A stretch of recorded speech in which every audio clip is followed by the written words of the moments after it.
TV에서나 보던 사람을 실제로 보니까 신기했어요. 처음 보는 사람인데 되게 제가 DM을 보냈는데 읽씹을 아, 나한테 DM 보냈다고? 동물에 관한 이야기랑 카이사르 아우구스투스 피라밀드 왜 우리나라는 실버 청산이 늦어? 태조 왕건은 왜 명나라의 영토는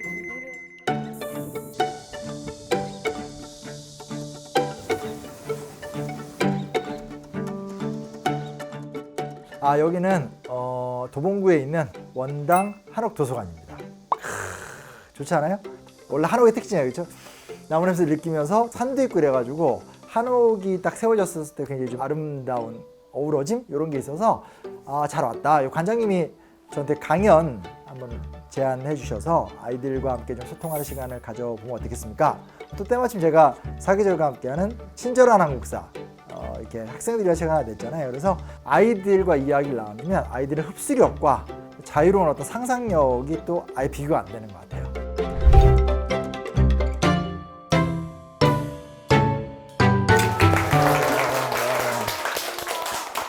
다 도봉구 사는 친구들인가요, 그러면? 몇 학년이에요? 5학년이요. 5학년? 5학년, 중학교 3학년. 요 그림 뭔지 알겠어요? 무슨 얘기예요?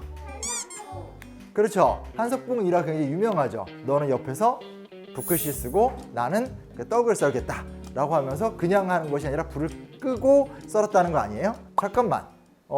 한석봉이 언제 때 사람인 줄 알아요? 한석봉이 조선 중기 때 사람이에요. 이 가래떡 뽑는 기계는 언제 우리나라에 들어왔을 것 같아요? 아까 좋아요. 일제강점기 때 들어왔어요. 그럼 이상하잖아요. 일제강점기는 지금부터 100년 전이고 선조나 한석봉이 활동했던 건 400년 전이잖아요. 자, 떡은 원래 지금과 같은 서민의 음식이었을까요? 아니었을까요? 아니죠. 왜 아니라고 생각해요? 떡을 만드는데 어. 쌀이 들어가서 많이 들어가잖아요. 그래서 쌀이 많이 들어가서 나라에서 쌀을 다 거두어가니까 서민들을 만들어서 먹고. 이게 무슨 약간 한옥도서관에서 영재밥 모아놓고 이런 거 아니죠? 쌀 밥을 먹기도 쉽지 않은데 쌀이나 거기에 다른 곡물을 넣어서 그걸 갖고 떡으로 만들어서 간식을 먹었다라는 건 일반적일 리가 없겠죠. 누가 소비했겠어요? 왕이나 양반 같은 귀족 계층들이 그런 것들을 소비했었겠죠. 그렇죠? 그래서 실제로 앞에 나오는 이 이야기는 적어도 조선시대 때는 불가능한 이야기다. 기존에 우리가 당연하다고 생각하는 것에 대해서 의문을 가져볼 필요도 있다는 거예요. 하나하나 꼼꼼히 따져가다 보면 그렇게 어렵지 않게 진실에 도달할 수 있게 되고 그러면서 다른 생각들, 다른 이야기들을 해볼 수 있게 된다라는 거죠. 네, 재밌어요? 재밌어야 되는데? 네. 50이야. 갑자기 자극되네. 자, 그리고 두 번째 뭐가 있냐면 우리 보통 음식 어떻게 먹죠? 함께 모여서 한 상에다가 같이 차려서 같이 숟가락 젓가락 넣어서 같이 먹죠. 원래 이랬을까? 그래서 한번 자료를 찾아봤어요. 여러분 원래 그랬을 것 같아요? 어떻게 하면 이걸 알 수 있을까를 고민하다가 찾았던 게 김홍도의 풍속화예요. 그림 본 적 있죠? 그렇죠. 김홍도 들어봤죠? 한국의 최고의 화가. 근데 보세요. 이건 주막이에요. 주막의 주인이 음식을 나눠주니까 지금 사서 음식을 먹고 있죠. 근데 이 사람 음식을 어떻게 먹고 있어요? 자기 그릇에다가 떠서 덜어 먹고 있죠. 그리고 1인인데 1인당 작은 교자상이 있죠. 그 다음 보세요. 이건 평범한 민중, 가난한 민중들이에요. 가난한 민중들이니까 여기는 교자상이 있어요, 없어요? 없죠. 각자 자기 그릇에 덜어 먹고 있죠. 따로 먹고 있죠. 충격적인 증거인 거예요. 우리나라 사람들은 조선시대 후기나 일제강점기 초기까지 음식을 먹을 적에 같은 상에 놓고 같이 숟가락 껴서 같이 먹던 사람들이 아니었어요. 신기하지 않아요? 이때 막 정말 충격받은 듯이 막 오바 연기해줘도 되게 좋아요. 안 되는구나. 저기 아주 5학년인데 성숙했어. 세상 이치를 빨리 한 것 같아. 그러면 우리가 지금 먹는 한 상 차례 먹는 문화는 언제 생겼을 것 같아요? 이게 일제강점기 때 생긴 문화예요. 원래 일본에서 회식 같은 거 있죠. 기분 좋게 함께 식사할 때 보면 넓은 상을 이어붙여서 거기다 상에다 음식을 놓고 같이 먹었어요. 근데 그게 우리나라 5, 60년대 때 되면 우리나라가 산업화 때 먹고 살기 힘들고 빨리빨리 경제 성장해야 되고 빨리빨리 나라 발전시켜야 되고 그런 시대가 있다 보니까 제사상 같은 거 있죠. 나무로 만든 큰 상. 그 상을 놓고 거기다 같이 먹고 그게 지금 발전하는 게 식탁 문화예요. 그래서 지금 우리가 먹는 식습관은 원래 우리의 또 전통 문화도 아니에요. 그렇게 되면 또 바꿀 수도 있잖아요. 그렇죠? 보다 위생적인 건 무엇일까를 고민하면서 새로운 식습관이나 식문화도 만들 수 있어요. 두 번째 얘기가 뭐냐면 국기 얘기를 한번 해보려고 그래요. 와, 태극기다. 태극기 좋아해요? 네. 멋진다. 좋아하는 색깔이 있다. 국기니까 이게 되게 재밌는 게 뭐냐면 그 이렇게 좀 저학년들은 직설적 감정이고 한 5학년 정도 되면 정답이 나오고 있고 그걸 중3 언니가 훈훈하게 바라보고 있어요. 자식, 어린 것들 이러면서 나도 그랬지 뭐 약간 그런. 자, 제가 태극기 옆에다 뭐라고 써놨죠? 상징이란 말을 썼어요. 상징이란 말을 썼어요. 여러분 프랑스 대혁명에 대해서 들어본 적 있죠? 네. 프랑스 대혁명을 통해서 인류가 신분제를 무너뜨리고 저 어떤 그 프랑스 왕실이 이야기하는 절대군주제를 무너뜨리겠다 라고 하면서 그들이 만든 상징이 요 삼색기예요. 자유, 평등, 박애. 글자로 표현하는 건 어렵잖아요. 근데 파란색, 하얀색, 빨간색으로 깃발을 만들어서 흔들면 이 깃발 앞에 모여든 사람들은 어떤 사람들이에요? 혁명을 추구하는 사람들이 되는 거죠. 효과가 굉장히 컸던 거예요.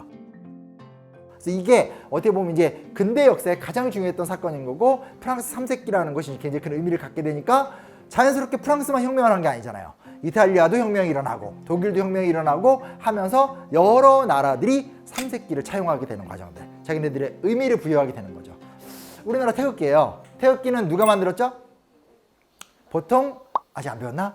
박영효가 그 그림을 그렸다라고 보통 얘기를 해요. 근데 최근에 와선 이걸 갖고 조금 논란과 논쟁이 있어서 현재 정확하게 태극기 도안을 누가 그렸냐에 대해서는 조금 더 연구를 해봐야 될 것 같아요. 이 사람이 1800년대 후반에 이 태극기를 그렸는데 그때는 우리나라가 어떤 단계냐면 조선에서 대한제국으로 넘어가고 있던 단계예요. 삼색기 때부터 시작해서 국기라는 게 일반화가 되니까 우리나라가 개항을 하면서 서양 국가들과 외교 관계를 맺으려면 어떻게 돼요? 우리도 깃발이 필요한 거예요. 그래서 깃발을 만든 거예요. 근데 자, 요게 태극기죠? 태극기의 의미에 대해서 들어본 적 있어요? 태극과 음과 양, 건곤, 감리, 뭔가 이렇게 막 유교적이고 불교적, 도교적이고 고전적인 거예요. 근데 이 의미가 언제 확 바뀌게 되냐? 1919년에 실질적으로 조선의 마지막 왕이었었던 고종이 죽죠. 국가를 40년간 통치했었던 사람이 죽어요. 그러면 일반 백성들이 마음에 비탄스러운 마음이 있겠어요? 없겠어요? 있을 수밖에 없죠. 근데 그냥 비탄스러운 걸로 끝나는 것이 아니라 이때 민족 대표 33명을 중심으로 해서 우리가 분연이 일어나서 일본과 맞서 싸우자 라고 하면서 3.1운동을 막 펼치게 되잖아요. 자, 원래 만세가 무슨 뜻이게요? 왕이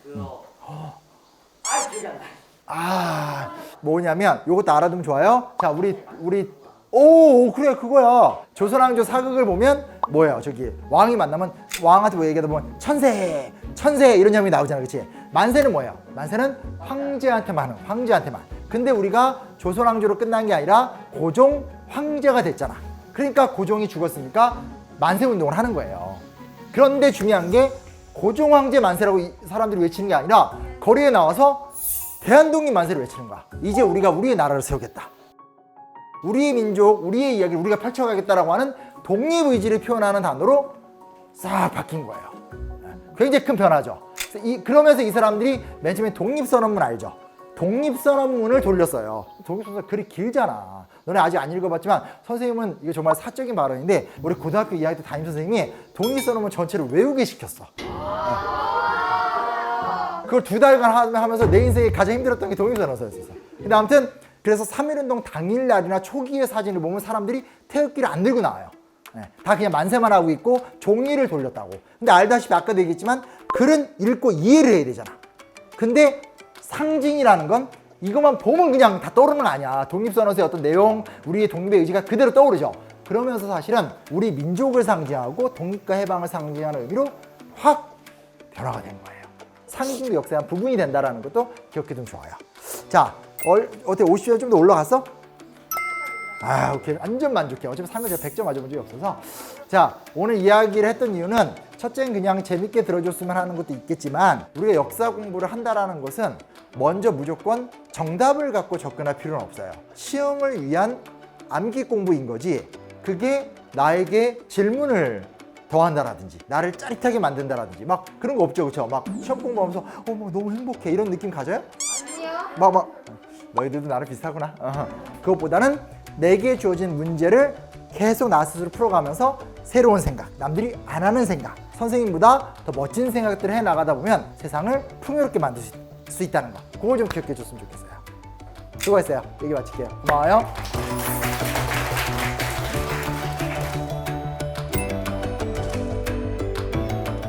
아이들이 너무나 편안하게 이해해주고 해서 저도 되게 좋았고 또 이 아이들이 역사를 되게 다들 좋아하고 이래가지고 좀 특별히 보람 있는 시간. 우리 뭐 현재 사는 10명한데 어린이 채널 하나 뚫어야 되는 거 아니야? 키즈 채널 막 탈 쓰고 나와서 역사 뭐 이런 거. 반가워요. 야, 아니 어떻게 5학년이 170이야? 어떻게 오늘 뭐 재밌었어요? 새로운 것도 알게 되었고 신기한 것도 많이 알게 되어서 좋았어요. 지금은 한국사의 흥미가 지금 사라지고 있어가지고 지금 여기 왔다가 좀 더 흥미를 찾고. 아, 오늘 좀 흥미를 찾은 시간인 거야? 신용환 교수님 채널 많이 봐서 익숙했어요. 아, 진짜? 아버님이 저 좋아하시더라고요. 오늘 휴가도 냈거든요. 일산에서 왔습니다. 예. 어른들을 대상으로 사실 만들었던 거여서 친구들이 독자로 있다는 게 좀 신기했는데 어때요? 영상 보면서 좀 이렇게 바란다 뭐 이런 거 있어요? 안 봤어. 집중이 잘 되긴 잘 되는데 너무 빨라요. 빠르다. 중학생 정도면 즐겁게 볼 수 있어. 중3 친구 없었으면 어떡할 뻔했어. 잘했어. 역사 주제, 사건, 뭐 인물, 아이템들 일단 자유롭게 얘기해주면 좋죠. 저 카이사르랑 아우구스투스 일단 우리 지금 사실 중국사를 얹힌 준비 중인데 1년 정도만 좀 기다려줘요. 1년 반? 저는 사도세자. 사도세자. 네. 드라마 옥숨의 붉은 꽃도 한번 보고. 아, 이제 그런 거 보니까 관심 생기나 보다. 사도세자. 조만간 다루려고 준비하고 있어요. 네, 그것도 세계사인데 고대 이집트, 고대 이집트. 야, 이제 이집트 나왔다. 저주, 피라미드 그런 거에 관심이 많아가지고. 알겠어요. 이집트는 한 2년 정도. 저는 선생님 프로를 보진 않아가지고 그래요. 선생님이 어떤 걸 하는 건지 모르겠는데 2시간 안에 한국사를 모두 정리하는 그런 콘텐츠를 보고 싶어요. 너 시험 때문에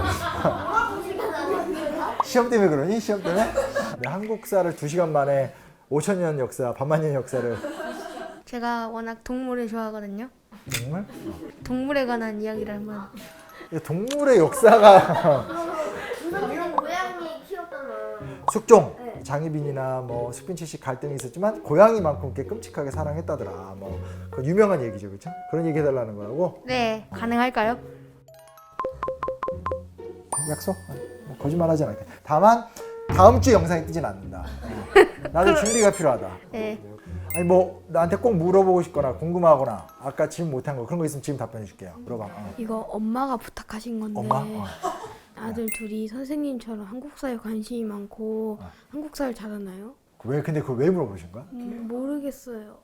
엄마도 엄마니까 궁금해가지고. 그러니까. 그럴까요?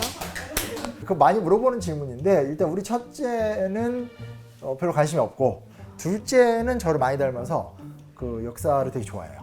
근데 이제 뭐 이렇게 오해인데 뭐가 있냐면 나도 이렇게 집에 들어가서 이렇게 뭐 막 자 얘들아 오늘 말이지 이러진 않아요. 네. 그러기엔 체력의 한계가 있고 아이들이 물어볼 때는 이제 질문에 대한 답변을 해주는데 그거보다는 이제 주로 이제 꼭 책을 읽으라고 뭐 이렇게 하는 걸 많이 좀 해서 아이들이 좀 책을 많이 읽는 편이지. 네, 그런 상황이에요. 이게 엄마한테 뭐 도움이 될까? 모르겠어요. 잘. 먼저 언제부터 한국사에 대해 관심이 있었어요? 초등학교 6학년 때 그때는 먼 나라 이웃 나라라는 만화책이 역사 만화책이 유명했었거든요. 그 중에 6권이 이탈리아 로마편. 근데 진짜 나도 그때 와 너무 재밌는 거야. 폼페이우스, 카이사르 그러면서 역사에 눈이 떴죠. 우리 앞으로 역사 하려고? 역사를 좋아하긴 하는데 제가 꿈이 그 역사 쪽이랑 조금 멀어가지고. 꼭 그럴 필요는 없어요. 취미일 수도 있고 취향일 수도 있고 혹은 나의 직업을 더 강화시켜 줄 수 있는 아주 좋은 어떤 보물창고 나만의 비밀 금고일 수도 있으니까 본인이 하고 싶은 거 하되 역사에 관심 갖는 게 좋은 것 같아요. 아주 좋아요. 이거 질문 써온 거 있어요.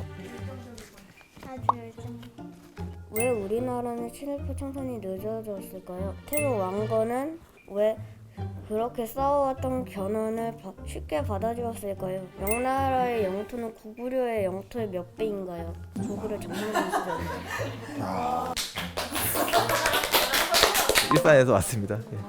그것도 굉장히 날카로운 질문이잖아요. 그렇죠? 그 평생을 사실은 태조 왕건이 궁예를 몰아내고 견훤과 30년을 싸웠거든요. 궁예나 견훤은 정말 바닥부터 시작한 사람들이거든. 이 사람들은 싸우고 이기다 보니까 그게 습관이 돼서 모든 것을 상대를 굴복시키고 이겨야 된다고 생각했던 사람들인 것 같아요. 왕건이 자기 자신을 좀 뛰어넘은 거지. 가만히 세상을 살펴보니까 세상이라는 것이 꼭 싸워서만 해결되는 건 아니고 소통을 하거나 양보하거나 이해하거나 타협하는데 굉장히 능숙했던 것 같아요. 사약을 한 번 먹고도 안 죽은 사람이 있다고 하는데 그게 누군지 궁금해요. 사람들이 종종 있어요. 제가 누군지 이름을 지금 다 외우지 못하는데 한 번 먹고 안 죽으면 2번을 먹여요. 그러고도 안 죽으면 좀 잔인한 얘기인데 목을 아니 참수는 안 시켰어. 조선시대 때는 신체 발부 수지 부모 유교 국가이기 때문에 불효야. 그러니까 차명이라고 해서 이렇게 목을 자르는 망나니 목을 자르고 이런 거는 진짜 대역죄인들이나 하는 거고 그게 아니라 교형이라고 해서 목 졸라 죽이는 형태. 그래서 이렇게 실록이나 이렇게 자료들 같은 거 보다 보면 이분 되게 힘들게 돌아가셨네 이런 케이스들이 종종 있어서 한 명은 아니고 꽤 많아요. 동북공정의 시작이 중국이 계속 그러는 건지 좀 중국은 영토가 크잖아요. 그리고 좀 복잡한 역사가 있긴 하지만 여튼간에 청나라 시절에 만주부터 몽골, 티베트까지가 다 중국 영토가 돼요. 근데 거기가 원래 전통적으로 중국의 영토가 아니고 이 사람들이 유목민족이기 때문에 살아가는 삶의 방식이 달라요. 근데 거기를 다 지배한 게 지금도 그대로 있거든요. 그러니까 중국 입장에선 속지주의라고 해서 자기네 영토 하나 있는 건 다 자기네 역사다라는 거야. 나름대로 국민 통합을 하는 거지. 그러면서 고구려나 발해 유적을 잘 보존하되 유네스코에 자기네 유적으로 등재를 해버린다라든지 충돌하는 나라가 이제 우리나라, 베트남 이런 나라들이 많이 충돌하죠. 근데 이제 이런 부분에 대해서 선생님의 생각은 상대가 무조건 그렇게 나온다고 우리가 똑같이 화내는 게 해법은 아니잖아요. 그러니까 그런 부분에 대해서는 정확한 정보도 주고 소통하면서 문제를 풀어가고 이런 노력들이 좀 진행되지 않을까. 앞으로 여러분들이 미래를 만들어갈 입장이고 가만히 생각해보면 내가 여러분 나이 때 더 좋은 세상을 만들고 싶은 꿈이 있었던 것 같아요. 내 인생도 되게 멋지게 만들어보고 싶은 꿈이 있는 것 같아서 하여튼 많이 공부하고 상상하고 하면서 여러분들 멋진 미래들을 잘 만들어갔으면 좋겠어요. 그런 멋진 인생을 살아가는 게 보는 것만도 난 너무 행복할 것 같아. 화이팅! 오늘 반가웠어요. 교수님을 직접 만나서 강의를 들어보니까 영상보다 더 집중이 잘 됐어요. 심영한 작가님 항상 응원하고요.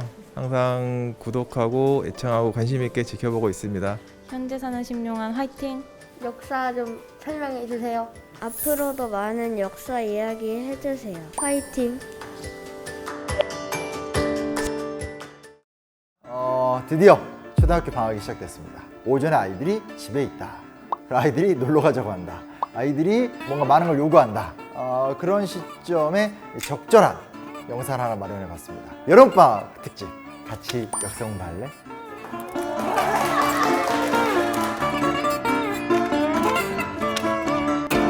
예비 구독자의 어린이들을 위한 책을 쓰셨다고요? 예비 구독자요? 맞습니다. 이번에 책을 냈고요. 책 제목은 이제 꿈꾸는 한국사. 질문의 크기가 꿈의 크기를 결정합니다. 한국에서 공식적으로 진행하는 역사 교육의 그 범위 전체를 이제 다루는 초등학생용 도서입니다. 2권 현재 제가 이제 교정 보고 있고요. 3권은 내년에 내면 안 되냐고 얘기했다가 출판사에서 당장 써라. 채찍질을 해서 올해 다 나올 겁니다. 네. 꿈꾼다라는 말이 갖고 있는 그 매력적인 말들, 꿈꾸는 아이들의 그 꿈에 도움이 되고 그 꿈꾸는 아이들의 꿈을 더 재밌게 만들어줄 수 있는 그런 한국사. 왜 이번에는 어떻게 하시다가 아이들? 네, 그렇죠. 저는 원래 성인 작가였고요. 솔직한 고백이지만 어린 아이나 청소년을 대상으로 해서 책을 쓸 생각은 없었어요. 이 사회적 활동을 하는 아주 초창기 때 저희 모교 쪽 라인에서 연락이 온 거예요. 인근 학교 아이들을 몰아놓고 저한테 강의를 시켰는데 저는 그날 이제 이게 홍수구 장마구나. 그러니까 무슨 얘기냐면 비가 막 내리면 벼가 푹푹 꺾이잖아요. 그러니까 아이들이 이제 제가 아무리 진지하게 얘기를 해도 막 자는 그때 트라우마가 있어서 좀 이렇게 성인만 상대해야 됐다 이런 생각을 했는데 우린 모두가 다 비웃고 인정하지 않지만 실제로 우리는 초등학교, 중고등학교 때 배웠었던 역사 지식이 거의 평생을 가요. 그와 관련된 걸로 사고를 하지 그것과 벗어난 사고를 하는 경우는 거의 없어요. 결국은 아이들이나 청소년들 좋은 역사 인식을 갖고 자라나는 게 얼만큼 중요한 문제인가에 대한 책임감도 좀 갖게 됐고요. 결정적으로 이제 제가 아들이 둘이 있어요. 저를 닮아서 정말 귀엽고 사랑스럽고 하지만 까다롭고 복잡한 아이들 2명이 있는데 이 두 아이들이 이제 5학년, 3학년이 되면서 그냥 멀리서 바라보던 아이의 교육 문제가 저한테 현실적으로 다가오게 됐고, 그래서 아이들을 위해서 내가 무슨 책을 써줄 수 있을까, 그러니까 부모로서의 노하우와 최근에 어떤 사회에서 활동하면서 느꼈던 여러 가지 문제의식이 응축돼서 책을 쓰게 됐습니다. 역사를 알면 아이한테 뭐가 좋은가요? 여러 가지가 좋죠. 현재 살아가는 우리의 삶이라는 것이 고정되어 있지 않다라는 거예요. 바뀌어왔고 바뀔 것이고, 근데 미래가 어떻게 될지는 아무도 모르는데 과거를 보면 이런 구조의 변화 속에서 이런 삶이 바뀌었구나라는 감각을 알 수 있게 되는 게 제일 중요한 거라는 생각이 드는 거고, 제가 요즘에 조금 더 노골적으로 항상 이야기를 하는 건데 먹고 살기에 저는 도움이 된다고 생각을 해요. 어찌됐건 한 사회가 고도화가 되고 나면 그 다음 단계에서부터 계속 필요한 건 문화 콘텐츠, 즉 문화 소비라는 것이 굉장히 중요한 트렌드가 되거든요.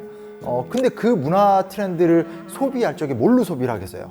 압도적으로 사실은 역사 컨텐츠, 과거의 지식이라는 것이 엄청난 힘을 발휘할 수밖에 없어요. 수학을 강조하던 교육이라는 것은 2차 세계대전의 산물이거든요. 전쟁기 때 전쟁을 하려면 전쟁 무기를 개발해야 되잖아요. 그래서 수학적 사고가 굉장히 강조가 되던 거고, 영어가 강조가 되던 건 뭐냐면 우리나라가 영어를 못했고 모든 것들이 다 미국에서 들어오던 때가 있었기 때문에 영어를 굉장히 강조하던 때가 있었어요. 근데 지금은 언어가 다변화가 된 시대인 거고, 더 놀라운 건 저도 이제 다니엘, 알베르토 뭐 이런 친구들하고 굉장히 친하지만 다양한 인종의 사람들이 우리나라에 와서 우리나라 사람보다 더 말을 잘해요. 저보다 한국말로 농담을 더 잘해요. 언어의 경계선도 사실 지금 굉장히 다양하게 무너지고 있다라는 거죠. 그러니까 전통적인 영어와 수학이라는 공부 방식에 천착한다라는 건 너무나 올드한 방식인 거고, 이건 너무나 기본인 거예요. 근데 좀 다르게 공부해 나가고 다르게 준비한다면 남들이 모르는 나만의 역사적인 컨텐츠를 갖고 이야기를 풀어낼 수 있죠. 그 경계선에서 지금 되게 중요한 때인 거고, 우린 이미 기성세대니까 자라나는 세대는 좀 다르게 길러보자, 이런 얘기를 하는 거죠.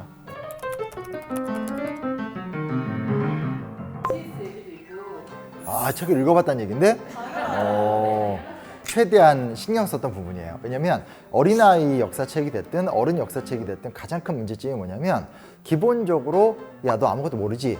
내가 가르쳐 줄게. 역사 지식이 이미 구조화가 돼 있고 그거를 백지 상태인 사람한테 넣어주려고 하는 구조예요. 그러다 보니까 우리나라 역사 공부라는 게 암기 위주의 공부 방식을 벗어날 수 없게 되는 거거든요. 근데 사실은 그렇지 않죠. 모든 사람들은 태어나서 커가면서 잘하든 못하든 그 수준이 높든 낮든 끊임없이 자신의 사고를 만들고 끊임없이 판단을 한단 말이에요. 매 챕터마다 이야기를 물어보면서 시작을 하게 되는 거죠. 자, 한번 생각해봐요. 스마트폰이 없었던 세상에서 우리는 어떻게 살았을까요? 과거로 간다고 치면 청동기가, 금속기가 없었던 시대와 있었던 시대의 차이들이 있는 거잖아요. 이런 식으로 이제 유사 비교를 하면서 이런 얘기를 해보고 싶었거든요. 지금 우리는 되게 많은 걸 갖고 있잖아요. 근데 인류 역사는 아무것도 없는 것에서부터 시작을 했거든요. 지구상에서 이 사피엔스라는 존재는 모든 부분에서 다른 종들에 비해서 육체적으로 싸워서 이길 수 없는 존재로 진화를 했다라는 게 큰 특징이잖아요. 그렇죠? 근데 하나 좀 특이한 게 뭐냐면 머리를 쓸 줄 알고 그 머리를 통해서 도구를 만들거나 불을 활용할 줄 알잖아요.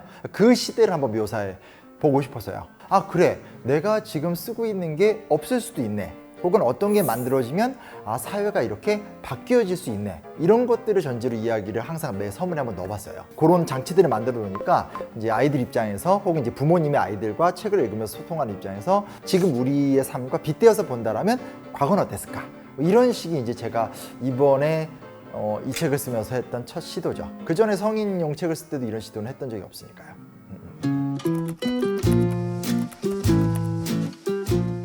궁금한 게 많이 생겨서 부모님들한테 질문을 많이 할 것 같아요. 네, 바로 그게 저희 또 어떤 계산이기도 한 거죠. 왜냐면 아이가 질문을 한단 말이에요. 그러면 아이의 질문에 대해서 부모가 모든 것들에 대해서 다 답변을 할 수는 없지만 솔직하게 여러 소통과 대화를 해나갈 수는 있고, 그게 세계관의 형성에 굉장히 좀 중요한 역할을 해요. 아이가 예를 들어서 청동기 시대를 딱 읽었는데 진짜 생각해보니까 청동기는 다 칼이야. 아빠, 이거 그럼 그때부터 막 칼싸움하고 전쟁한 거야? 이거 너무 잔인한 거 아니야? 이런 이야기를 한단 말이에요. 그러면 학교 선생님한테 질문하면 선생님이 뭐라고 그러겠어요? 답을 이야기해 버리잖아요. 인류가 그때부터 전쟁을 시작했고 그때부터 신분제가 등장하고 계급제가 등장했다 이렇게 간단 말이에요. 근데 이제 부모는 다르게 접근할 수 있는 거죠.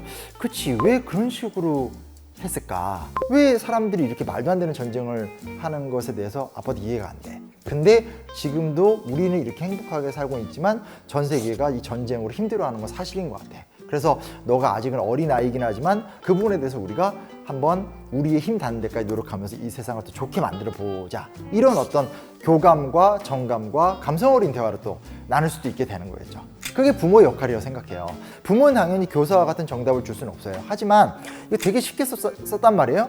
쭉 읽으면 금세 읽어요. 그런 다음에 아이랑 대화하다가 아이가 어떤 질문해요. 답변 못 할 수 있어요. 야, 그거 되게 좋은 질문인데 그건 아빠가 조금 생각을 해보고 얘기할게. 그러면서 조금 더 준비를 한 다음에 또 대화를 하고 그러면 아이가 그리고 아 그렇구나로 넘어가기도 하지만 듣고 또 다른 얘기를 할 수도 있어요. 또 당황하는 거야. 그러면 좀 기다려봐. 이러면서 부모와 아이의 둘만의 스토리가 만들어지는 거죠. 내러티브가 만들어지게 되는 거예요. 어느 순간부터 우리 사회는 아이들한테 질문하지 않아요. 생각을 물어보지 않아요. 그리고 부모님도 너무 바빠요.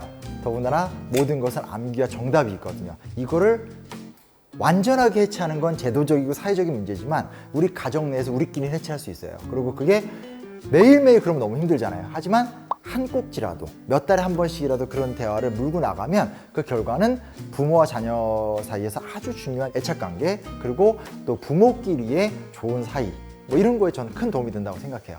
그런 걸 만들어 갔으면 좋겠어요. 그리고 만들기 위해서 또 쓴 책이기도 하고요. 미래님들한테 소개시켜주고 싶은 책이 사실 역사책은 고고학적 이야기가 별로 안 나오거든요. 근데 이 책은 고고학적인 이야기가 좀 많이 나와요. 뭐 풍납토성, 몽촌토성은 이제 서울 사람들이 쉽게 접할 수 있는 공간이고 충청도나 전라도 쪽 사시는 분들은 백제 유적을 쉽게 접할 수 있고 이제 경주라든지 또 경상도 쪽에 사시는 분들은 또 그 신라 유적을 쉽게 접할 수 있잖아요. 그래서 유적과 유물에 가서 그걸 이해해야지만 그때 역사가 더 리얼하게 느껴질 수 있는 거거든요. 실제로 지금 우리 이제 백제 가면 공산산성 되게 유명하잖아요. 그럼 가보면 야 백제가 이렇게 멋있는 성을 세웠어? 아니거든요. 지금 보이는 성은 다 돌로 중축이 된 거여서 조선 후기 때 새로 만들어진 거예요. 다만 기본적인 백제 시대의 어떤 틀거리를 위주로 만든 거니까 아 이거 흙으로 만들었구나. 아 이땐 토성을 쌓고 전쟁을 했었구나. 근데 가만히 따져보니까 저쪽 풍납토성 쪽은 크고 넓은데 몽촌토성은 위치는 되게 아름답긴 하지만 산골짜기에 세웠네? 이 두 개의 차이는 뭐지? 그 지역을 같이 보면서 이야기해도 좋아요. 그러니까 막 한강유역에서 고구려가 아차산성을 점유했고 백제가 이제 풍납토성과 몽촌토성이고 남쪽이 있잖아요. 왜 여기서 싸웠을까?를 보게 되면 이제 한강이 딱 막고 있고 풍납토성 쪽을 내려볼 수 있는 게 아차산이거든요. 북쪽에서는. 그리고 풍납토성 다 보이니까 이 사람들이 현재 올림픽공원인 몽초토성 쪽 더 안쪽으로 들어와서 그 성을 지어서 그곳에서 살았거든요. 그게 무슨 얘기냐? 적정보로부터 노출이 안 되는 거죠. 이런 거를 이렇게 말로 이야기하는 것보다 책으로 읽은 다음에 지도를 이렇게 보면서 펼쳤다 줄였다 하면서 이렇게 하고 그러고 나서 같이 답사가면 되잖아요.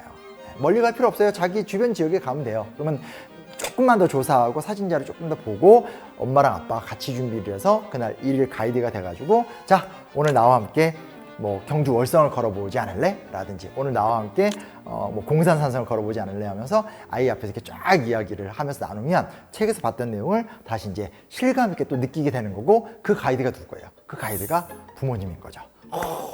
그보다 더한 기억이 어디 있겠어요? 그런 게 이제 이 책이 갖고 있는 굉장히 좀 중요한 장점이다라고 첫 번째로 말씀드릴 수 있어요. 사실 우리나라가 한 20년 전, 그러니까 이제 드라마 대조영, 연개소문, 최수종 씨가 굉장히 큰 활약을 하던 시절에 문화가 뭐였냐면 우리를 약소국으로 보지 마라. 우리 한때 대단했던 영토를 지녔던 강성한 나라였다. 이런 게 굉장히 강했어요. 근데 제가 책에서 특별히 좀 강조했고 함께 나누고 싶었던 이야기가 뭐냐면 오늘날 우리가 어떤 이야기를 해요? 인권, 젠더, 자폐라는 주제도 드라마로 나오게 되고 과거에는 정말 신문기사에도 나오지 않을 것 같았던 건설 노동자들이 다치는 사고 같은 것들도 지금 굉장히 중점적으로 보도가 되잖아요. 이미 수준이 올라간 거예요. 그럼 우리도 역사를 재해석할 필요가 있는 거죠. 광개토대왕의 업적 위대해. 근데 광개토대왕 때 살았던 사람들이 진짜 다 행복했을까? 바로 그 정복전쟁 때문에 가족을 잃고 남편을 잃고 귀족들은 영광을 누리는지 모르지만 일반 백성들은 너무나 고통스럽지 않았을까? 혹은 영토를 잃어서 백제는 역사의 주인공이 아니다? 최종적으로 졌다고 해서 그 사람의 삶은 가치가 없는 걸까? 아니잖아요.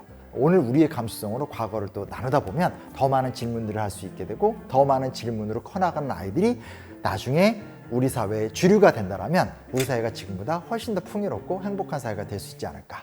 또 하나는 뭐가 있냐면 아무리 만화책을 많이 읽어도 글을 읽지 않으면 그 아이는 성장하지 않아요. 무슨 얘기냐? 학습 만화가 그냥 만화책하고 거의 차이가 없어요. 쉽게 말하면 자전거를 아무리 잘 탄다고 해서 차를 몰거나 비행기를 몰 수 없는 거랑 똑같은 이치예요. 결국 초등학교 고학년이 되고 나서는 줄로 된 글을 읽어야 돼요. 만화는 시각이 박혀있기 때문에 상상도 자체가 5% 이하로 감축이 돼요. 그러나 글은 읽긴 힘들지만 읽다 보면 이제 여기서 어마어마한 상상을 해나갈 수 있는 장점을 갖고 있는 거죠. 최대한 쉬운 단어를 썼고요. 그 중에 조금이라도 어려운 단어라고 느낀 거는 이렇게 다 이렇게 풀이를 했으니까 글을 읽으면서 성장하는 아이. 지금 글을 읽지 않으면 중학교, 고등학교 때 더 좋은, 더 어려운 글들 못 읽어요. 그 기초로서의 기초문해력, 그걸 가져야만 되는 때인 것 같아요. 그래서 줄글로 된 한국사 책을 여름방학에 읽어야 된다. 그런 의미에서 올 여름방학 심영환 작가의 꿈꾸는 한국사와 함께하는 꿈꾸러 갑시다. 여기는 종로 해화동에 있는 어린이 청소년 전문 도서관 국학도서관입니다. 제가 최근에 꿈꾸는 한국사 세 번째 책, 초등학교 고학년 중학생들을 위한 역사책을 쓰느라고 혼신의 힘을 기울였는데 그 성과물이 나와서 이 도서관에서 작은 강의와 팬미팅 이런 행사를 마련해봤습니다.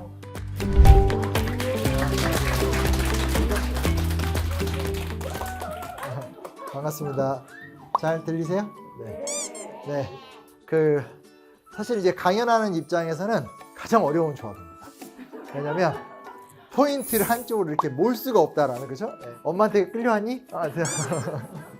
아니야? 좋아요. 근데 저는 이제 주로 이제 성인들용 책을 썼죠. 책을 쓰고 좀 더 그런 글쓰기를 좋아하다가 아이들이 커가는 걸 보고 그럼 아이들을 위한 뭔가를 고민해 보아야 되나라고 할 때 출판사에 제안이 와서 책을 쓴 거죠.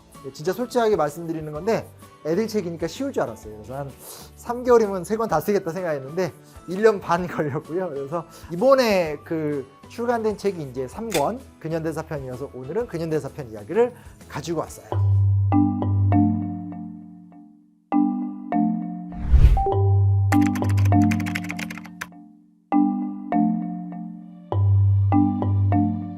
자, 우리의 3권의 이야기의 시작은 흥선대원군부터 시작이 됩니다.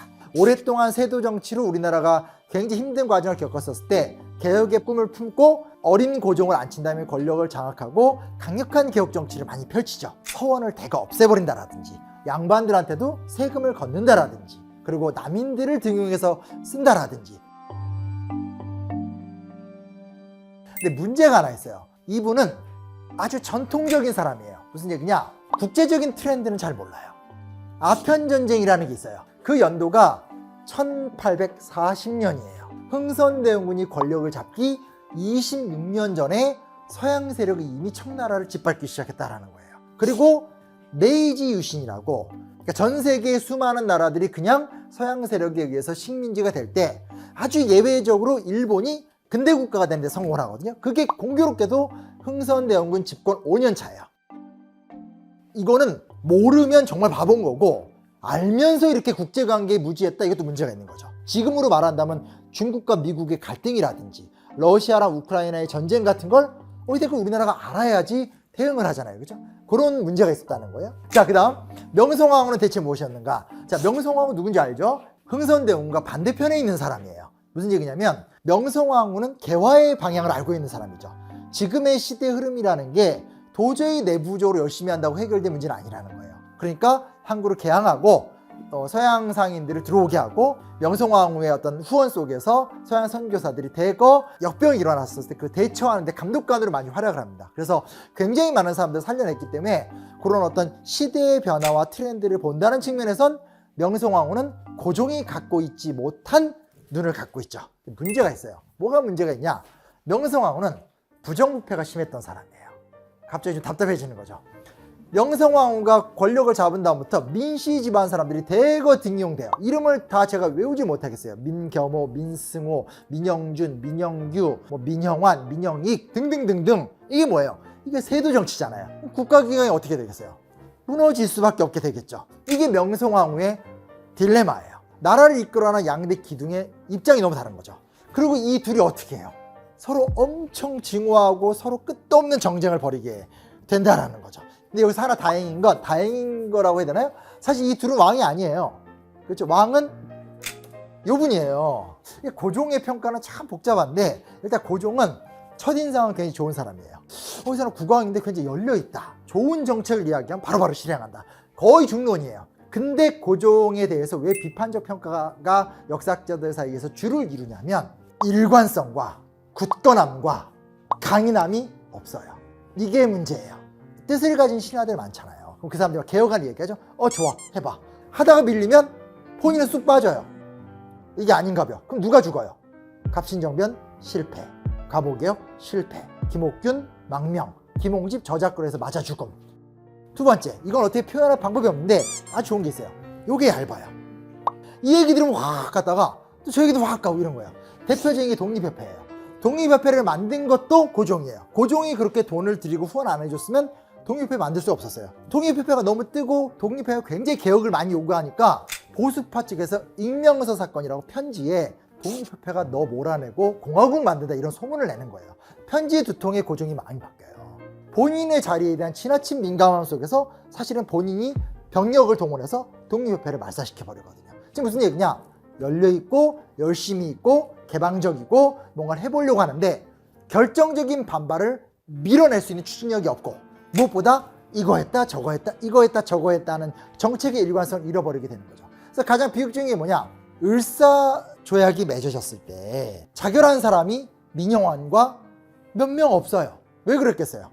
의지를 갖고 사회를 바꿔보려고 노력했던 사람들은 애진작에 다 죽거나 쫓겨났거든요. 왜냐면 고종이 40년을 통치했으니까. 그래서 왜 조선이 망했는가를 이야기할 적에 두 명은 너무나 모순적으로 충돌하고 있고 사실은 국왕이니까 이걸 조절을 해주면 되는데 조절할 능력이 없는 거예요. 거기서 파탄이라는 게 나게 되는 거죠. 여기서 중요한 게 있습니다. 제가 책에서도 굉장히 강조한 얘기인데 우리 한국 근현대사는 최근에 와서 되게 잘 살고 멋있는 모습이 있지만 그 이전의 근 100년의 역사가 다 실패, 패배, 아픔 이렇게 가는 경우가 있어요. 그러다 보니까 어린 친구들과 이야기하다 보면 다 좋은데 저는 조선만 하고 싶어요. 근현대로 오면 너무 많이 지고 전쟁이 일어나고 하니까. 근데 역사라는 건 아픔과 비극 속에서도 희망이 있고 발전이라는 게 있어요. 지금 그 얘기를 하려고 좀 얘기로 간 건데 국왕과 왕실이 제대로 된 리더십을 보이지 못하는 상황 속에서 사람들의 입장이 갈리기 시작을 해요.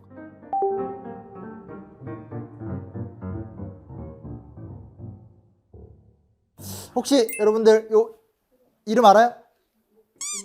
김옥균 맞습니다. 저쪽은 누굴까요? 최익현. 좋습니다. 네. 왼쪽에 있는 김옥균은 급진개화파라고 불리는 사람이고 오른쪽에 있는 최익현은 이제 위정척사파라고 불러요.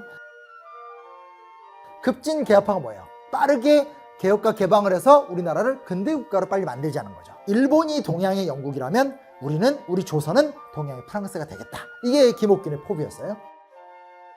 그에 비해서 최익현 같은 사람은 어떤 사람이냐면 위정척사파.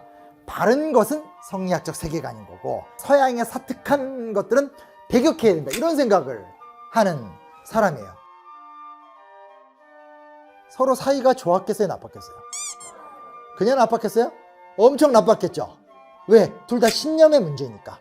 한쪽은 근대국가로 나아가려고 했으니까 가치가 있죠. 한쪽은 서양 세력과 싸우려고 했으니까 가치가 있어요. 멀리 보면 다 의미가 있는 거예요. 근데 인간이란 게 이렇게 멀리 보고 살진 않잖아요. 그리고 우리는 오늘 우리의 삶 속에서 선택이란 걸 해야 되잖아요. 그리고 선택한다면 상대를 뭐라고 설득하겠는가, 혹은 상대한테 뭐라고 비판하겠는가, 이런 이야기를 해볼 수 있게 되는 거죠. 우리가 자꾸 정답을 알고 역사학자나 역사 교사들이 만들어 놓은 해석을 따라가다 보니까 역사 공부라는 게 너무나 재미없어지는 거죠. 공부는 재밌게 해야 됩니다. 자, 그 다음 단계. 위에는 의병항쟁이고요. 밑에는 애국개몽운동이에요. 을사조약, 정비실조약 통해서 나라가 사라지게 생겼으니까 이제 들고 일어나서 막아야 된다는 거예요. 이 밑에 이 사진은 무슨 사진이냐면 우리가 객관적이고 냉정하게 따졌었을 때 실력이 없다는 거예요. 자본도 모으고 인재도 기른 다음에 장기적으로 투쟁을 해야 된다. 이게 애국개몽 운동이에요. 여러분들은 어느 쪽 선택할래요? 이때 태어났다면. 자, 왜 의병으로 생각했어요?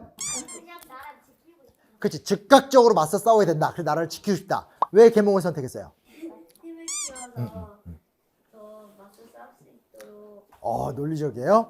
당시 신문은 주로 애국개몽 운동가들이 발행을 해서 의병 운동에 대해서 굉장히 비판적이에요. 굉장히 경거망동하고 함부행동하고 한다고 비판하는 거. 왜냐? 애국개몽 운동하는 사람들이 보기엔 이건 현실적으로 싸워서 이길 수가 없는 싸움인 거예요. 반대편에서 그 의병은 뭐라고 그러냐? 지금 당장 나라가 망하는데 인재와 학교에서 이거 언제 인재가 크냐는 거예요. 양자가 첨예하게 대립할 수밖에 없죠. 이 논쟁이 사실상 20세기 초반 대한민국에서 10년간 진행이 됐었던 논쟁이에요. 그냥 논쟁만 한 것이 아니라 서로 간에 물리적 폭력도 행사했었어요. 의병들이 와서 이 애국개몽 학교의 선생들을 죽였던 적도 있어요. 그 정도로 논쟁을 했었다라는 거예요. 근데 이제 오늘 우리는 그냥 이 둘 다 의미가 있다라고 배우고 끝난다라는 거죠. 제가 지금 이 얘기 왜 하는지 알겠죠? 지금 친구 둘이서 되게 중요한 얘기를 했는데 나라를 지키기 위해서 맞서 싸우고 싶다. 여긴 다소 좀 감정적이거나 정서적인 내용이 또 들어가 있는 거고, 한 친구는 장기적 대항하기 위해 싸우겠다. 또 논리적인 모습들이 들어가는 거죠. 나의 직관적인 감정을 담는 것도 정말 멋있는 행동인 거고, 또 반대편에서 뭔가를 바라볼 때 나의 논리를 담는 것 또한 굉장히 훌륭한 행동일 수 있겠죠. 그렇죠? 이걸 갖고 지금 우리가 당장 투표를 해서 누가 되고 이런 건 아니잖아요. 근데 이런 이야기를 편안하게 나누고 어울리다 보면 나중에 우리가 중고등학생이 되고 대학생이 된 다음에 사회를 바라볼 때 이런 걸 훈련받고 소통하고 하는 애들은 또 다른 이야기를 만들 수도 있다는 거죠.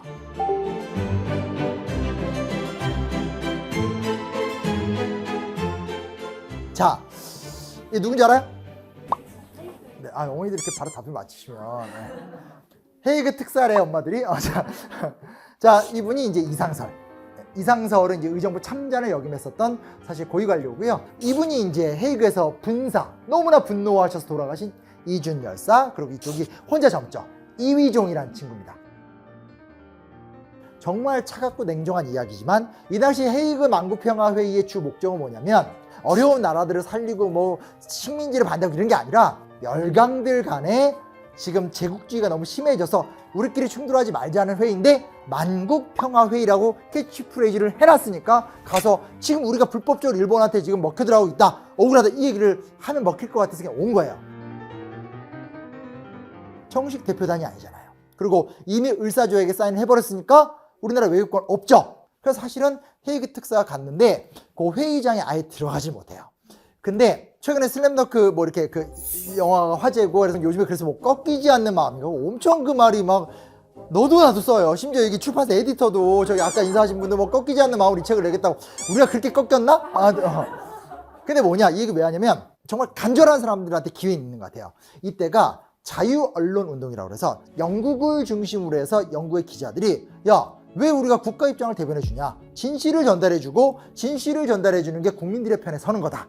그래서 이 당시 헤이그 만국평화회의장에 자유 언론 운동을 주도하던 기자들이 대거 모여들었는데 여기서 이제 회의장에 못 들어가니까 그럼 세 명이서 이렇게 팜플렛을 만들어서 돌리면서 특히 이휘종이 말을 잘하니까 막 어필하고 다니니까 당시 자유 언론의 지도자 중에 한 유명한 기자가 너무 이휘종의 이 말솜씨에 감복을 해서 요즘 보면 그 프레스 클럽 기자회견 이런 거 아시죠? 이휘종을 거기에 초청을 해서 이휘종이 거기서 불어로 기가 막힌 연설을 또 합니다. 그래서 그게 또 언론에 보도가 되면서 엄청 화제가 돼요.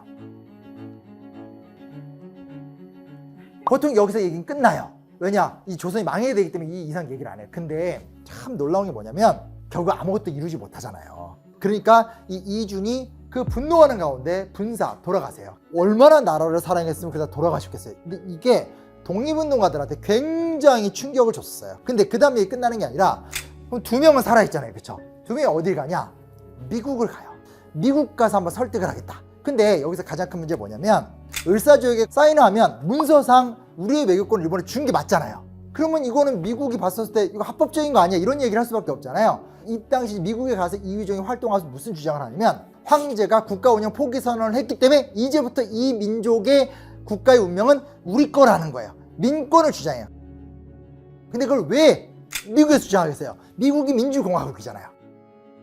즉 미국인들의 눈높이에 맞춰서 얘기를 펼쳐나가는 건데 그 논리가 사실은 나중에 3.1운동이나 임시정부, 오늘날 대한민국이 만들어지는 데 있어서 민주공화국이라는 단어에 엄청난 논리적 초석이 딱 놓여지게 되는 거예요. 그리고 이게 당시 미국에 우리나라 교민들이 많잖아요. 그러니까 교민들 사이에 엄청 어필을 하게 되면서 여기 보면 이분이 이제 장인환, 전명훈 두 지사인데 이휘종과 이상설 등이 미국에 와서 막 활동하니까 감격한 거예요. 그래서 이 두 명이 뭘 했냐? 스티븐슨이 이제 친일 활동을 끝내고 샌프란시스코로 돌아왔었을 때 스티븐스가 이렇게 나와서 걸어가니까 먼저 이제 전명훈이 알고 뛰어나와서 한 대 빡 때리니까 팔로 막았으니까 팔이 부러졌어요. 그 상태에서 장인환이 쏴 죽이면서 이제 스티븐슨을 처단했고 다시 이휘종과 이상설이 어디로 가냐면 블라디보스토크로 가요. 그때 이범진, 이휘종의 아버지도 합류를 해서 거기서 만든 단체가 우리 학교에서 배우는 단체는 아닌데 동의회란 단체를 만들어요. 뭐 이범윤이라든지 최재형이라든지 이런 일반인들 잘 모르지만 독립운동사에 중요한 인물들이 있는데 그 이범윤이라는 사람의 계열에 누가 있었냐? 여러분이 다 알고 있는 안중근 의사가 이범윤 계열의 독립운동가예요. 안중근 의사가 헤이그 특사 활동에 감명을 받으면서 의거를 일으켰고 실질적인 자금 지원도 받았던 건데 또 하나가 뭐냐면 제가 여기다 밑에 이렇게 이 사람 누군지 혹시 아세요? 순원이라고 중화민국, 중국의 혁명가고 이게 이제 초기 신혁명을 일궜던 사람들인데 이 순원과 이 혁명파들이 안중근 의사의 의거에 정말 감동을 해요. 그래서 당시 이쪽 계열의 신문들을 보면 봐라 이미 식민화가 된 조선에서도 저 위대한 지사가 나와서 이토를 죽이면서 아시아 역사를 흔들고 있는데 우리 혁명파 뭐하냐. 19년에 임시정부가 세워지니까 그때 순원이 천하위공이라는 글을 딱 써서 보내줘요. 세상은 만민의 것이다. 왕조가 아닌 우리 모두의 것이다 하면서 중국의 혁명 세력이 우리나라의 또 이 독립운동 세력을 공명하고 이런 이야기들이 만들어지거든요. 활동이 세부터 다 이어지죠. 시작은 미약했어요. 시작은 그냥 너무 억울하니까 좀 몇몇 지사들을 보내서 항의해보자고 갔는데 그 사람들이 기존의 틀을 다 깨는 거죠. 누가 보냈는지도 까먹은 거예요. 뭐 고종이 보내지만 상관이 없어. 그러니까 안 되니까 아니다.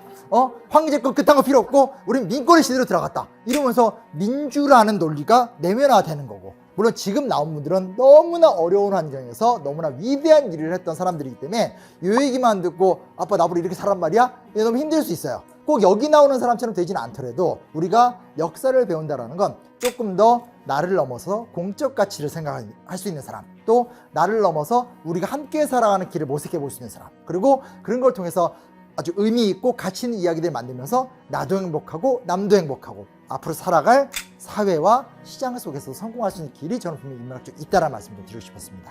일단 제 얘기 이걸 마치도록 하겠습니다. 감사합니다.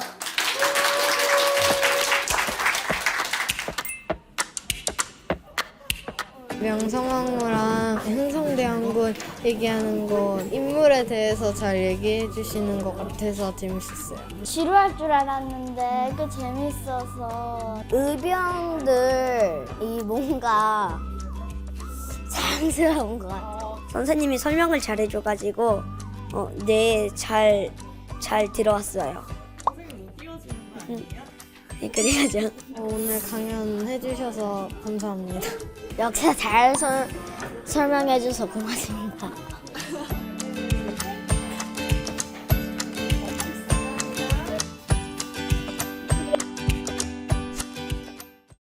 소년병 이야기하면 두 가지예요. 하나는 아이들이 막 총을 들고 있는 모습들 이게 굉장히 두려운 거고 불쌍해. 저 어린 나이에 저렇게 끌려가가 저게 뭐야. 이게 좀 단순하게 좀 생각하는 경우가 있는데 왜 소년병 반대의 날이 만들어졌는지 소년병이 도대체 뭔지 이거에 대해서 좀 정확하게 이야기를 해야 되지 않을까.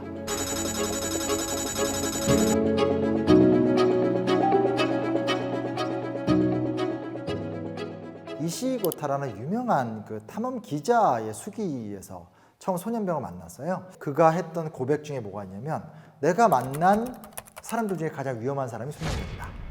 인터뷰를 할 적에 가장 두려움을 느꼈다. 성인이 돼서 나쁜 사람이 됐던 사람들 같은 경우는 그냥 어떤 맥락이 있는 거죠. 나름의 조잡한 윤리관 그리고 나름의 정략적인 생각들 이런 게 있기 때문에 기자 입장에서 접촉을 할 적에 예상이 되는 거죠. 근데 문제 뭐냐? 소년병은 바로 그 기간 동안 총을 갖게 되고 사람을 죽이게 되고 이런 훈련을 받기 때문에 쉽게 말하면 정상적인 인격이 아닌 거죠. 조금 더 무섭게 얘기하면 괴물들이기 때문에 인터뷰하는 게 너무너무나 위험하다 이런 이야기를 하게 돼요. 여러 내전들이 진행되는 과정 속에서 소년병이 양성이 되기 때문에 정확하게 좀 확인할 수는 없지만 전 세계 41개 국가 중에서 소년병이 무려 25만 명에 달합니다. 그죠? 우리가 제일 유명하게 알고 있는 건 아프가니스탄 탈레반 싸움 약 8,100명 정도의 소년병이 있다. 또 하나는 미얀마에서 최근에 이제 미얀마의 군부 쿠데타가 유명한데 그 전에는 미얀마 안에서 우리 로힝야족 뭐 이런 이야기들 있잖아요. 내전 같은 문제들이 굉장히 심각한데 내전기 때 보면 약 7만 명 정도 있다. 그래서 숫자로 따졌을 때는 단일한 내전에서 소년병 숫자가 가장 많은 곳은 또 미얀마예요. 그래서 우리가 소년병 이야기를 하면 항상 아프리카 이야기다라고 생각하지만 그렇지 않다라는 겁니다. 아시아 또 다른 지역에서도 충분히 비슷한 일은 일어날 수 있다라는 것들. 또 하나 드리고 싶은 말씀은 뭐가 있냐면 소년병 하면 소년이란 말을 쓰게 되니까 남자아이라고 생각하는 경우가 많아요. 물론 소년병의 대다수는 남자가 맞아요. 하지만 여자 소녀들도 소년병의 범주로 들어가고 생각보다 많습니다. 엄청난 형태의 성적인 핍박을 당하거나 노예로 살거나 이런 모습들이 있다라는 것들. 우리가 생각하는 것보다 훨씬 더 비극적이고 비참하다는 이야기 좀 말씀드리고 싶습니다. 이런 것이 일어날 수밖에 없는 직접적 배경은 주로 어찌됐거나 아프리카 내전이 가장 흔하고 그곳에서 소년병이 가장 많이 발생하게 되는데 그중에 어떤 이야기를 갖고 올까 하다가 저는 이제 시에라리온 지역의 내전 소년병 이야기를 좀 갖고 왔습니다. 실제로 이제 시에라리온 지역은 영국의 식민지였어요. 그러니까 원래 굳이 따지게 되면 미국이 독립할 적에 이제 독립전쟁을 벌이니까 영국과 싸워야 될 때 영국 소속의 해방 노예들 결국 이제 영국이 졌잖아요. 그러니까 우리가 너네를 그래도 위해서 싸우지 않았냐? 우리를 위한 땅을 달라라고 해서 영국이 땅을 떼준 거예요. 아프리카에 많이 넘어갔어요. 넘어갔는데 영국의 통치 방식은 언제나 우리가 간접 통치라고 그래요. 대족장들 있죠. 즉 이주한 사람들 중에서 지배층한테만 혜택을 주는 거예요. 지배층이 피지배층들을 착취해서 그 이윤을 영국 국가로 돌리는 방식인 거예요. 다이아몬드가 굉장히 많이 나오는데 원래는 영국의 회사가 다이아몬드를 독점했었어요. 근데 결국은 영국이 물러가고 독립을 하고 나니까 대족장 그룹들이 이 다이아몬드 강산을 또 독점하게 되는 거예요. 그러니까 식민지는 끝났는데 국가 내에 존재하는 모순은 여전히 존재하는 거죠. 그래서 너네 옛날에도 그렇게 붙어 먹어가지고 우리를 이렇게 착취했는데 지금 영국이 물러갔는데도 니들이 이걸 장악할 거야? 이 내부 갈등이 심할 수밖에 없죠. 결국은 반군이 만들어져요. 그래서 시에라리온의 반군은 RUF라고 부르는데 이 RUF를 중심으로 해서 말 그대로 무장투쟁, 기존의 질서를 깨겠다라고 하면서 무장투쟁이 이루어지는데 시에라리온에서 RUF가 반군으로 일어났으면 군사력을 집중을 해가지고 어떻게 돼요? 기존의 정권을 무너뜨리면 그만이잖아요. 근데 문제는 뭐냐? 이 명분, 우리 시에라리온은 새로운 민주국가로 나간다라고 말을 해놓고 병력 자원과 전쟁을 위한 자본을 모으기 위해서 마을을 공격하는 거예요. 그래서 여러 마을을 공격해서 마을의 우두머리들을 죽이고 부모들을 죽이고 7살에서 14살 정도 되는 아이들을 대거 끌고 와서 소년들은 소년병으로 소녀들은 성노예로 이런 식의 과정을 만드는 그러니까 말도 안 되는 폭력을 하게 되는 거죠.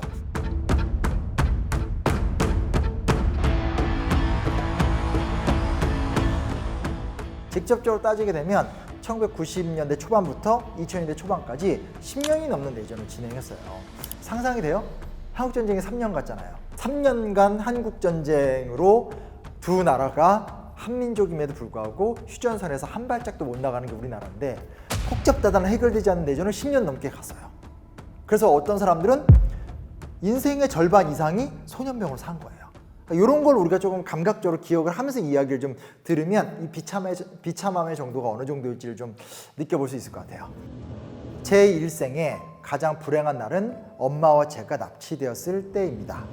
그 자들은 제가 보는 앞에서 엄마 목을 베었어요.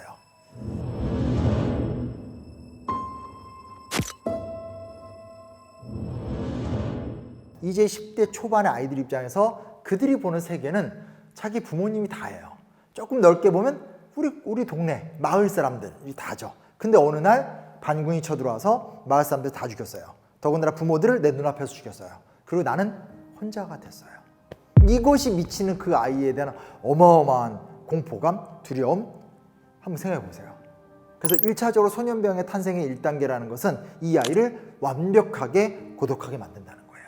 그러니까 이 아이 입장에서 이제 남은 건 뭐냐면 반군을 따라가는 거 말고는 방법이 없어요. 그리고 실제로 보통 짐을 지게 하고 따라오라고 시켜요. 그 다음 단계로 바로 배우는 게 뭐냐? 총 쏘는 법을 배워요. 베트남 전쟁 때부터 계속 활용되었었던 AK-47이라는 정말 탄탄한 총을 갖고 와서 총을 쏘는 걸 배우죠. 총을 쏘는 법을 딱 배우고 나면 그 다음에 뭐가 되냐면 사람들을 끌고 와서 총으로 쏴서 죽이라고 시켜요. 네가 훈련을 받았으니까 너의 용맹함을 한번 표현해봐. 거기서 만약에 총을 쏘지 못하거나 칼로 내리치지 못하면 그 아이는 어마어마한 차별을 받아요. 계속 무시당해요. 사람들 못 죽이는 놈, 못 죽이는 놈 이러면서. 그러니까 그런 상황에 몰리지 않으려면 자기의 용맹함을 드러내야 되니까 첫 번째로 못 죽이더라도 두 번째로는 죽여야 돼요. 그래서 무슨 짓을 하냐? 그 다음 단계가 되면 마약을 주사를 한대요. 그러니까 마약을 놓는 거죠. 그러면 이 정신적 카타르시스, 그러니까 어떤 를 막 느끼게 되는 거죠. 그러니까 아무것도 모르고 가정 공동체에서 이 그 교육을 받은 아이들이 어느 날 한 번에 사실은 변하게 돼버리는 거니까 정상적인 교육, 정상적인 인격적 성장 자체가 불가능해지게 되는 거죠. 그리고 여자아이들 얘기를 제가 했잖아요. 대부분 여자 소년병들은 약탈품을 옮기거나 살림을 하거나 아니면 또 불을 지르는 법, 그런 일도 하지만 기본적으로 성노예예요. 그래서 그 성인 지휘관들의 거의 성노예로 사는 거죠. 이게 이제 결정적으로 황당한 그 성매매 구조가 만들어지는 거예요. 뭐냐면 지휘관이 된 뒤에는 원하는 여자를 고를 수 있었어요. 저랑 섹스하는 걸 내키지 않아 해도 강제로 했어요. 기분이 좋았죠. 여자가 존재하는 이유는 모든 남자를 즐겁게 하는 거예요. 어떤 구조인지 아시겠죠? 납치해서 총을 쏘게 하고 전투에 투입한 다음에 보상으로 여성을 성노예로 주는 거예요. 그러면 이 안에서 여성 소년병들도 어떻게 되겠어요? 높은 지휘관의 아내가 되거나 높은 지휘관의 성노예가 될 때 그나마 집단 강간에서 벗어날 수 있어요. 이런 것을 문명사회에서 성인이 이걸 경험해도 감당이 못할 주제인데 7살에서 15살 사이에 평범한 아이들이 이런 것들을 겪을 수밖에 없게 된다는 것들.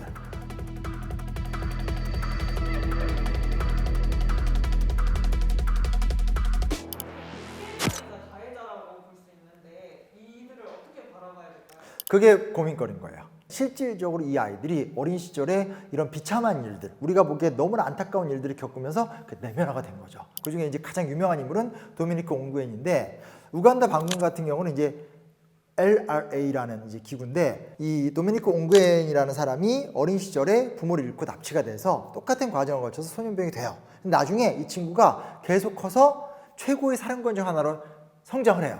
그래서 자기가 당했지만 똑같은 행동으로 난민 캠프에 쳐들어가서 민간인을 상대로 어마어마한 짓들, 굳이 제목을 나누면 약 70여 개의 범죄를 저질러요.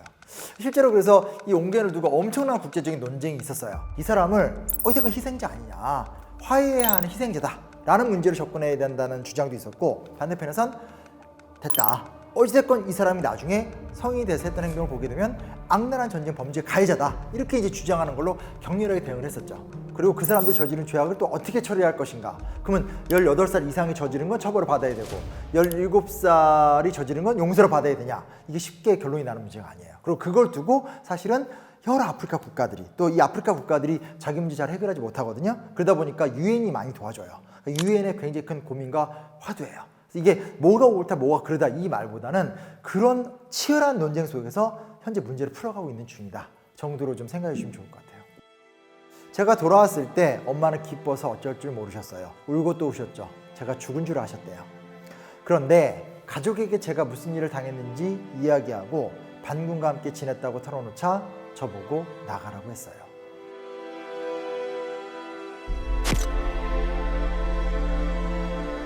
사람이라는 게 생각보다 자기 비밀을 잘 못 숨겨요. 털어놓고 싶어 하거든요. 정말 내 얘기를 지켜줄 것 같은 한 사람, 부모가 될 수도 있고 친구가 될 수도 있고 얘기를 하죠. 근데 지금 이 경우는 어떻게 되는 거예요? 엄마가 충격을 받은 거죠.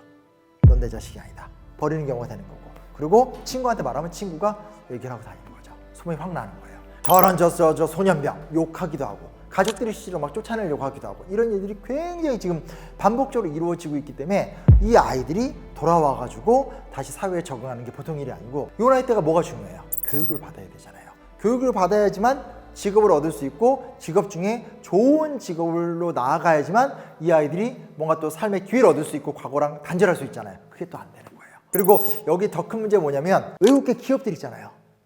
다이아몬드, 코발트, 이런 그런 것들 때문에 사실은 반군과 거래를 하면서 오히려 끝난 내전도 촉진시키거나 활성화시키는 경우들도 있어요. 그래서 이게 소년병 문제라는 것이 멀리서 보면 참 비참하고 안타까운 이야기다로 보이지만, 실제로는 내전, 그리고 국제평화, 주변 외국계 기업, 신자유주의, 이런 문제 다 섞여 있는 문제라는 거. 그리고 이것이 해결되는 과정이 단순하게 불쌍한 아이 하나 구제해주는 문제가 아니라 그 사람의 사회적 정착, 충격적인 기억에서부터 탈출하기, 특히 여성의 경우에는 엄청난 성적인 착취에 대해서 치유받기 등등등의 굉장히 큰 과제를 갖고 있다라는 것들, 이걸 우리가 좀 함께 인식을 해야 돼요. 그리고 제가 이 2월 12일 유엔이 지정한 소년병 반대의 날인데 왜 굳이 우리 현재 사는 신용관에서 다뤘냐? 이제 우리나라는 명실공히 선진국이죠. 내전을 극복하고 민주주의를 일구면서 아주 수준 높은 인권 의식을 갖고 있는 나라로 왔기 때문에 우리 같은 나라